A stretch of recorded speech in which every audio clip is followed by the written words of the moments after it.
Hi guys, thank you so much for staying tuned to my channel. I've actually encountered situations in which I was trying to sell to a customer an equipment, and the customer said to me that, hope you're not one of those companies that after we go ahead to buy from you, we're not going to hear anything from you anymore. And I said to them that no, that we're not one of those companies. And when I thought about it, one of the things that the customer was actually trying to say was that, are you sure that you're going to be able to provide us with after sales support after we've gone ahead to purchase from you? There are certain reasons why you are not able to sell to customers because you need to overcome some of the doubts that they have in their mind. And in today's video, I'm going to be running you through some simple techniques that you can use to overcome the doubts in the customer's mind. If you're liking the sound of this already, kindly hit the subscribe button and share with as many people that you know this video will benefit. So one of the things that I realized that a lot of times there are certain objections or certain reasons why customers will doubt to go ahead to buy from you. And some of the doubts could be that they have an unmet expectation from a previous supplier that they've dealt with, or they have a poor review about your product or service. And some of the things that you need to do is that you need to actually clear those doubts before you are able to sell to them. So today's video, we're just going to be running through some of the ways that you can actually clear these doubts with some simple techniques. So the first thing that you need to do is to provide transparency. A couple of times when I'm transparent with my customers, it gives me better leverage. And when I mean transparent, it means that I give them all the necessary things that they need to use to make an informed decision about that product. And sometimes I even show them some customers have actually dealt with us in time past that they can even relate to it to ask for that questions about our product or service. So what this makes them believe is that there's nothing to hide and we are very, very open with our policy and the things that we do. The second thing that you need to do is to offer money back guarantee. So when I mean money back guarantee, these are things like you can offer them demos or free trials. So if a customer knows that they can try out your product, what gives them that guarantee is that they know that at the end of the day, if they don't like it, they can actually choose not to buy from you. But that also helps you to position better because if you're offering them a very good product, then it helps you to be able to get a stake in their mind and they can go ahead to buy from you. The other thing you can do is to actually educate your customers.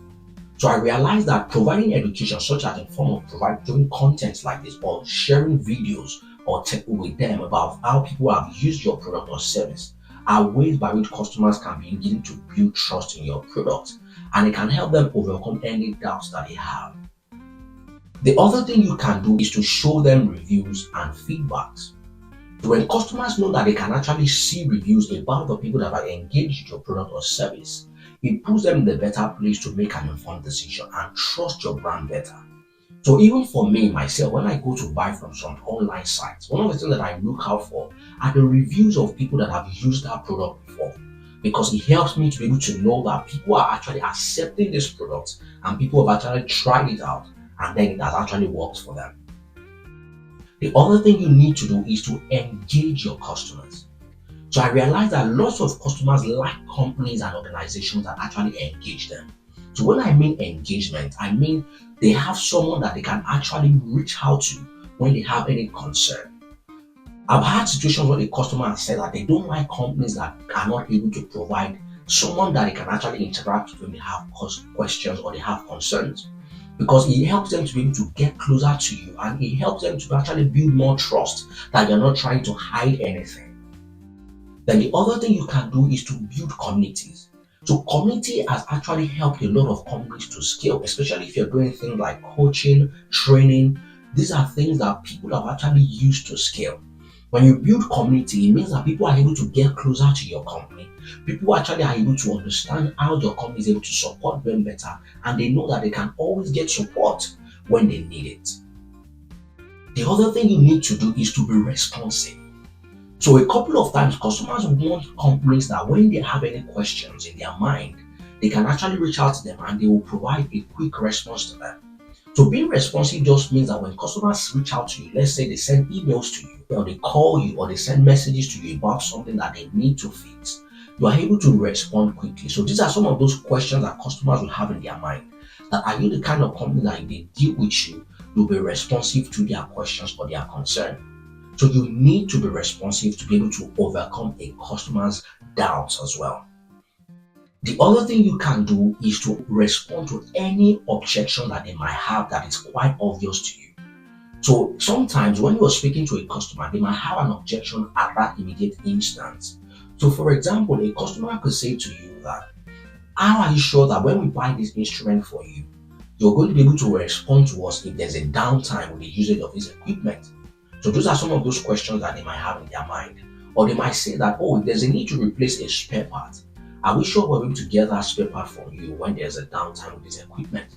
So at that instance, you must be able to respond to that objection when they arise. Then the other thing you need to do is to provide follow-up. So I realized that follow-up is very, very powerful. A lot of people sell to customers and immediately they finish selling to customers, they just vanish away. But customers want people that can actually stick close to them even after selling to them.